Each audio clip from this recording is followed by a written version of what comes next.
kita membuka Alkitab kita, Keluaran pasal 12 ayat 29 sampai 36. Kita akan berbicara tentang satu pokok, yaitu tentang tangan Tuhan yang kuat. Tangan Tuhan yang kuat. Dalam gaya bahasa, ada yang pernah kita dengar namanya metafora. Metafora itu sejenis kata kiasan. Contohnya, orang yang suka mencuri, dikatakan panjang tangan. Lalu orang yang kejam, sering dikatakan dengan tangan besi. Tangan besi. Memberi atau oleh-oleh itu diberi nama buah tangan. Buah tangan. Orang yang suka membantu sering dikatakan ringan tangan. Nah, mungkin banyak lagi, tapi saya ingin membicarakan tentang tangan yang kuat. Dan ini sebuah metafora atau sebuah personifikasi menggambarkan bahwa Tuhan itu memiliki tangan yang kuat. Dalam bahasa Ibrani ada dua arti tangan. Yang pertama yaitu dalam bahasa Ibrani yad, artinya telapak. Telapak. Atau sirwa, itu artinya lengan. Lengan.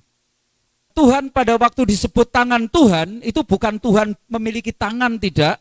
Tetapi Tuhan memiliki kekuatan. Nah, mari kita melihat kenapa saya memberikan judul tangan Tuhan yang kuat. Kalau saudara melihat dari Keluaran pasal 12, ayat 40, dikatakan demikian. Lamanya orang Israel diam di Mesir adalah 430 tahun. Orang Israel menjadi budak di Mesir itu 430 tahun. Generasi pertama, generasi Yusuf, generasi anak-anak Yakub masih dihormati, masih dihargai. Tapi begitu generasi berikutnya, orang Mesir sudah membenci, sudah curiga. Nanti jangan-jangan ini menjadi bangsa yang besar dan menindas kita. Sebelum mereka menindas kita, kita tindas dulu. Lalu Firaun demi Firaun itu nama bangsa, nama dinasti. Jadi dinasti Firaun demi Firaun, mereka menindas dengan istilah tangan besi. 80 tahun sebelum ayat ini ditulis, lahirlah seorang anak bernama Musa. Pada waktu Musa lahir, orang-orang Israel benar-benar ditindas. Saudara tentu tahu bagaimana pada waktu Musa lahir, mereka harus disembunyikan, ditaruh di sebuah sungai. Karena apa? Bangsa Mesir sedang menindas dengan tangan besi.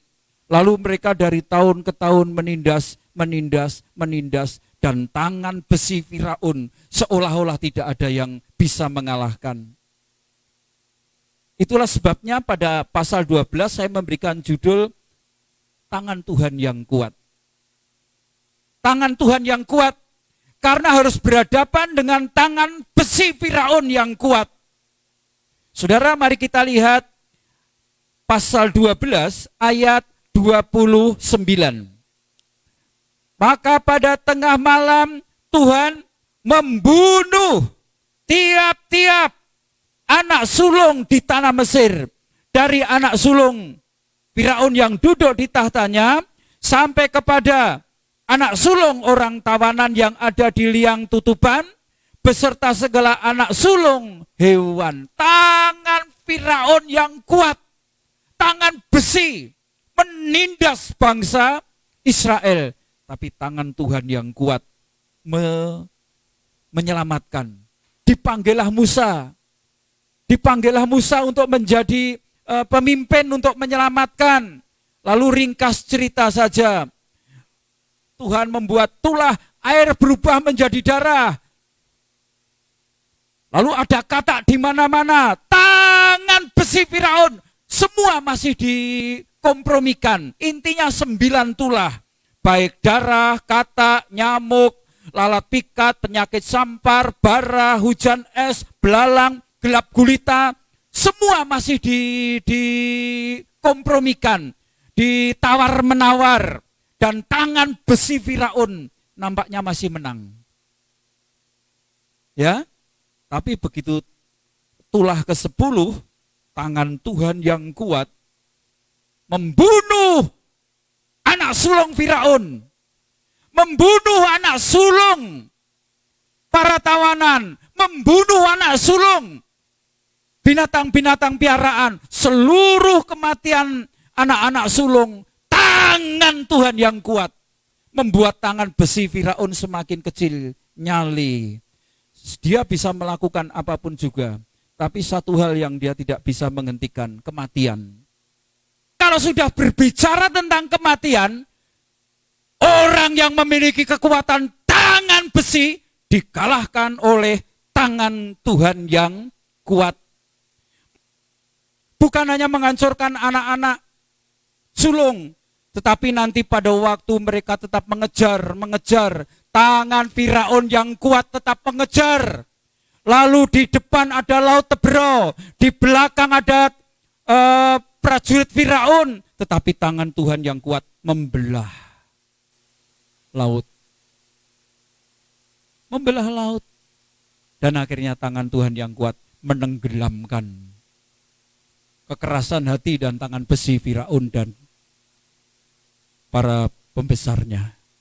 430 tahun bukan waktu sedikit. Bayangkan 430 tahun orang Israel ditindas dengan tangan besinya Firaun. Itu tidak mudah. Tapi tangan Tuhan yang kuat mampu membebaskannya.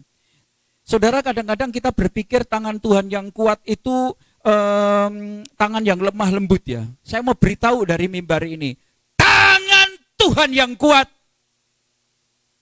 pada saat-saat tertentu bisa menaklukkan tangan besi.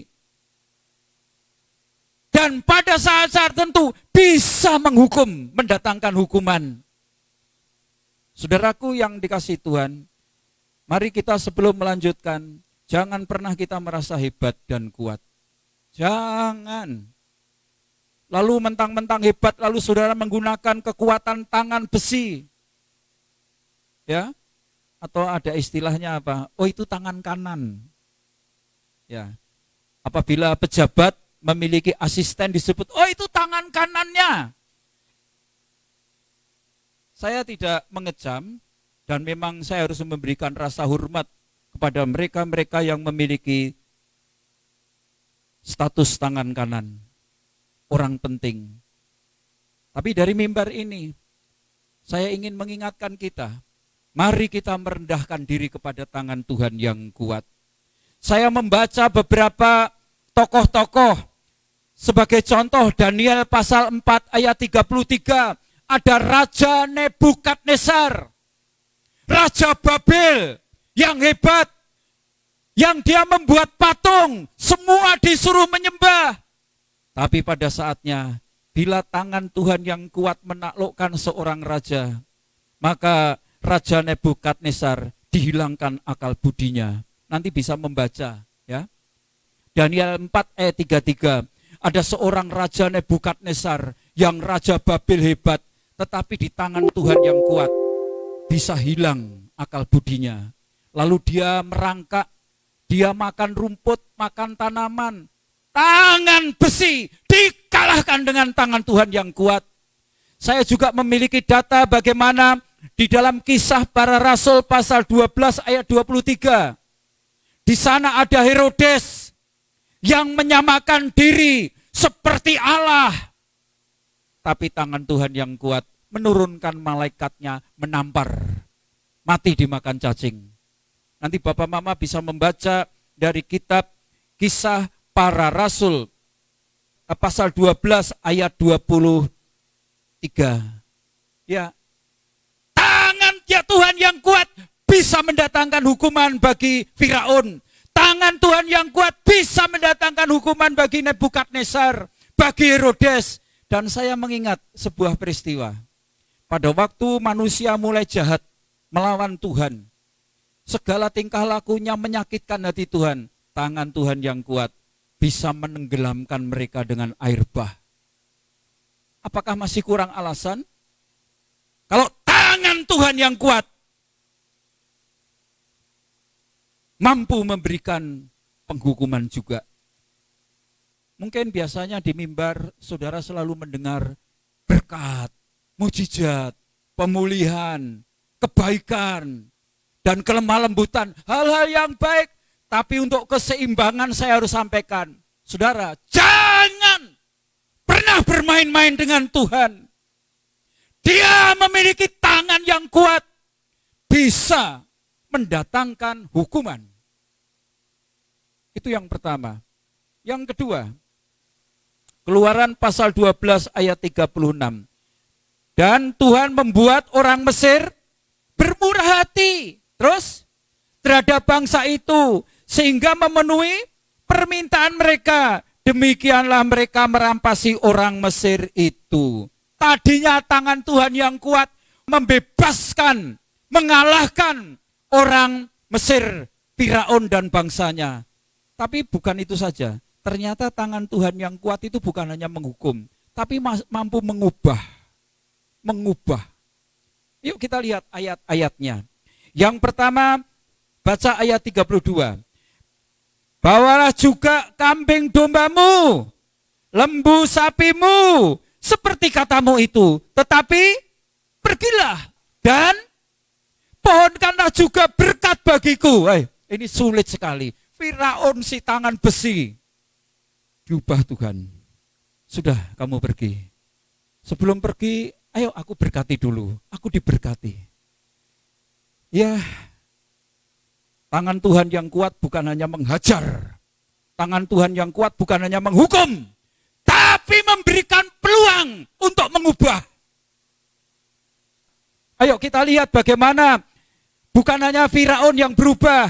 Sekarang ayat 35, siapa yang berubah?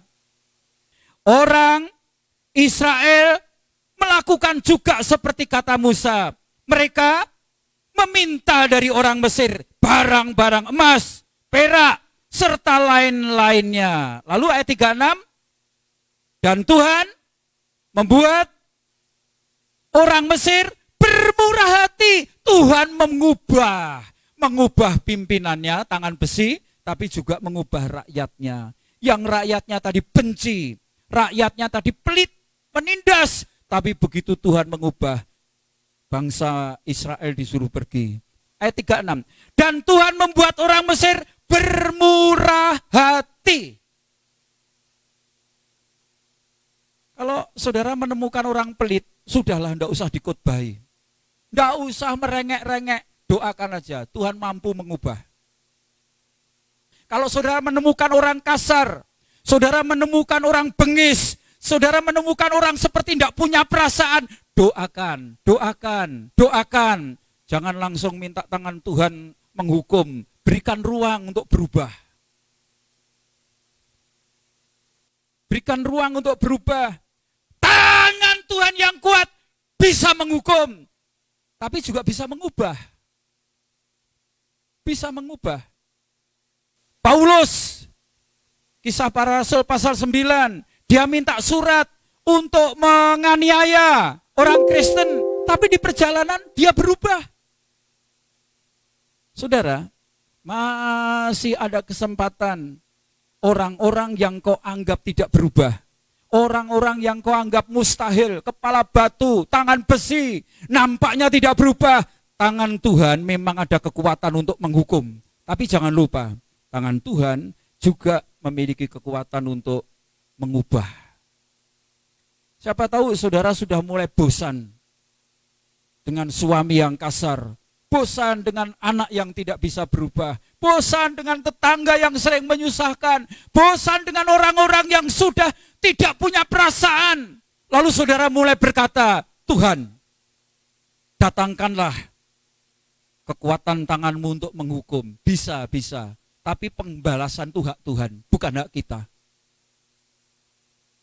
Untuk menghukum, itu hak Tuhan. Pembalasan adalah hakku, bukan hak kita. Biarkanlah kita berdoa, supaya ada tangan Tuhan yang mengubah. Sudah 2 hal yang saya sampaikan. Tangan Tuhan yang kuat bisa menghukum, tapi tangan Tuhan yang kuat bisa mengubah. Yang ketiga, tangan Tuhan yang kuat bisa, ayat 37. Kemudian berangkatlah orang Israel dari Rames ke Sukot, kira-kira 600.000 orang laki-laki berjalan kaki, tidak termasuk anak-anak. Ayat 38. Juga banyak orang dari berbagai bangsa turut dengan mereka. Lagi sangat banyak ternak kambing, domba, dan lembu sapi. Ini yang ketiga. Tangan Tuhan yang kuat bukan hanya bisa menghukum, bukan hanya bisa mengubah, tapi dengar, tangan Tuhan yang kuat bisa memberkati. Bisa memberkati. 600.000 orang Israel yang berada di Mesir dibawa ke perjalanan menuju Kanaan. 600.000 orang, Tuhan bisa memberkati. Kita lihat ayatnya, Keluaran 12 ayat 37. Kemudian berangkatlah orang Israel dari Raamses ke Sukot, kira-kira berapa? 600.000 orang laki-laki. Itu 600.000 itu orang yang berumur 20 tahun ke atas. Dan disebut laki-laki. Belum perempuan, belum anak-anak. Jumlah totalnya diperkirakan 2 juta. 2 juta. 2 juta orang dari Mesir dibawa ke Kanaan. Lama perjalanannya berapa? Keluaran 16 ayat 35. Orang Israel makan mana 40 tahun lamanya. Luar biasa. 600.000 orang laki-laki atau 2 juta dari Mesir menuju ke Kanaan berapa lama? 40 tahun. Tapi Tuhan pelihara. Saya hanya mau bilang begini, saudara. Tangan Tuhan yang kuat itu mampu menghukum. Tapi juga mampu mengubah. Tapi juga mampu memberkati. Bagaimana cara Tuhan memberkati? Keluaran 17 ayat 6, baca. Maka aku akan berdiri di sana di depanmu di atas gunung batu di Horeb. Haruslah kau pukul gunung batu itu dan dari dalamnya akan keluar air. Gunung batu. Gunung batu. Tapi kalau Tuhan memberkati, keluar air. Saya harap saudara tidak berandai-andai. Tidak usah andai-andai ya. Berandai-andai jadi orang hebat, berandai-andai menjadi orang kaya, berandai-andai menjadi orang sukses. Tidak. Beradalah dalam tangan Tuhan itu cukup. Berada dalam tangan Tuhan, Tuhan sanggup memberkati. Di hadapan Tuhan, tangan besi bisa ditaklukkan, bisa dihancurkan, tapi juga bisa diubah. Tapi kalau orang yang berada dalam pilihan di tangan Tuhan, Tuhan memberkati. Dulu pada waktu saya di Sumatera, ada istilah transmigrasi. Transmigrasi itu adalah perpindahan sebagian besar penduduk dipindahkan dari pulau ke pulau. Itu transmigrasi. Ada istilah juga urbanisasi, orang dari desa ke kota. Ada istilah juga imigrasi, sebagian penduduk pindah ke negara lain. Tapi ini bukan transmigrasi, bukan urbanisasi, bukan imigrasi. Tapi ini perpindahan semua penduduk Israel dibawa 2 juta 40 tahun dibawa ke negara yang lain. Oh, luar biasa. Dan ini hanya Tuhan yang bisa melakukan. Hanya Tuhan yang bisa melakukan. Makanan dicukupi. Ulangan pasal 8 ayat 4. Baca. Pakaianmu tidaklah menjadi buruk di tubuhmu. Dan kakimu tidaklah menjadi bengkak selama 40 tahun. Aduh, luar biasa. Hebat. Sangat-sangat hebat. Kalau sekarang pakaian mudah karena ada produksi pabrik. Zaman dulu, bagaimana cara Tuhan memelihara? Ternyata Alkitab membukakan rahasia bagi kita. Pakaianmu tidak menjadi buruk di tubuhmu. Saya tidak ngerti ya, 40 tahun. Mungkin kalau orang umur 40 tahun ke atas, itu pakaian tidak berganti, tidak apa-apa lah. Karena ukuran badannya tetap sama. Gitu? Tapi kalau dalam umur 5 tahun, sampai 10 tahun pakaiannya itu cepat sekali berubah. 10 tahun nanti tidak mungkin bisa dipakai umur belasan tahun. Itu cepat sekali berubah. Tapi daripada bingung-bingung mikir begini, saya mikir begini saja. Tuhan memelihara pakaian. Saya mikirkan 40 tahun berjalan itu pasti kaki bengkak atau kasut atau bagaimana. Tapi dikatakan apa? Kakimu tidaklah menjadi bengkak. Mereka berjalan bersama Tuhan 40 tahun, kakinya tidak bengkak. Tuhan itu memelihara. 40 tahun bangsa Israel dalam perjalanan dari Mesir dengan 2 juta orang dipelihara, minum dari gunung batu bisa. Roti dari surga didatangkan mana. Pakaian, kasut, semua terpelihara. Saya ingat di dalam perjanjian baru, tangan Tuhan yang kuat datang melalui pribadi Tuhan Yesus Kristus. Begitu ada perjamuan di Kana, di sana kekurangan anggur, tangan Tuhan yang kuat bisa menciptakan air jadi anggur, luar biasa. Kemudian di sebuah bukit ada 5.000 orang berkumpul. Mereka tidak punya makan. Lalu tangan Tuhan yang kuat dengan 5 roti 2 ikan. Cukup untuk 5.000 orang. Dan sisa 12 bakul. Ya, terlalu banyak bukti. Tapi saya percaya, bukan saja Israel yang dipelihara.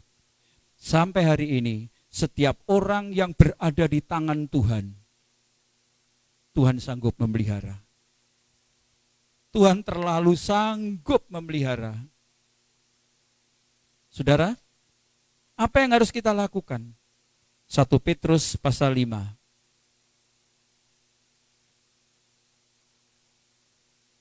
1 Petrus pasal 5 ayat 6 dan 7. Karena itu rendahkanlah dirimu di mana?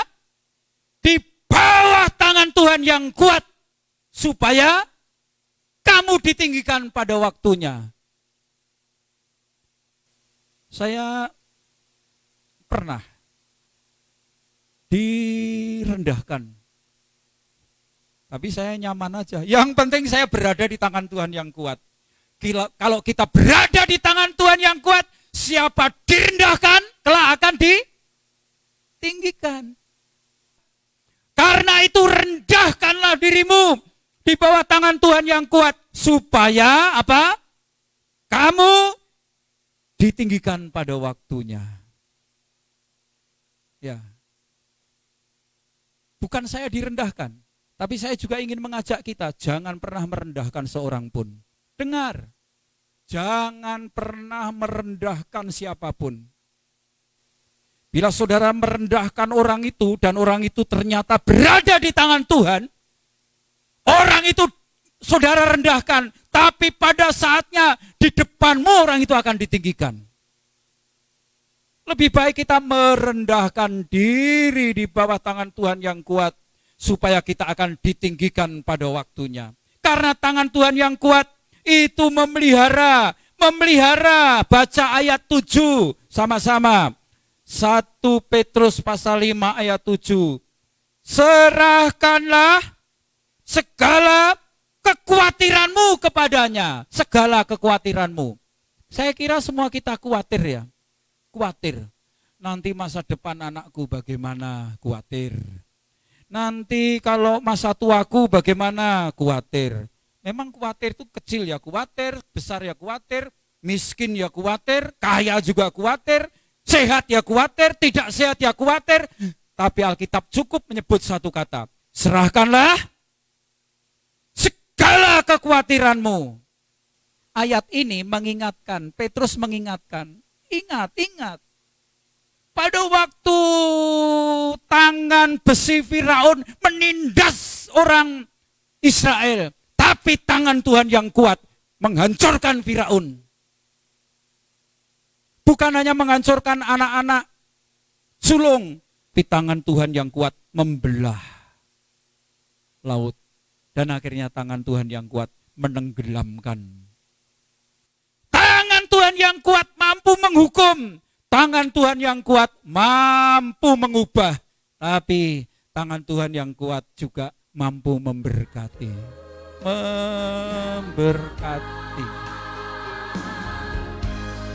Kita baca 1 Petrus pasal 5 ayat 6 dan 7.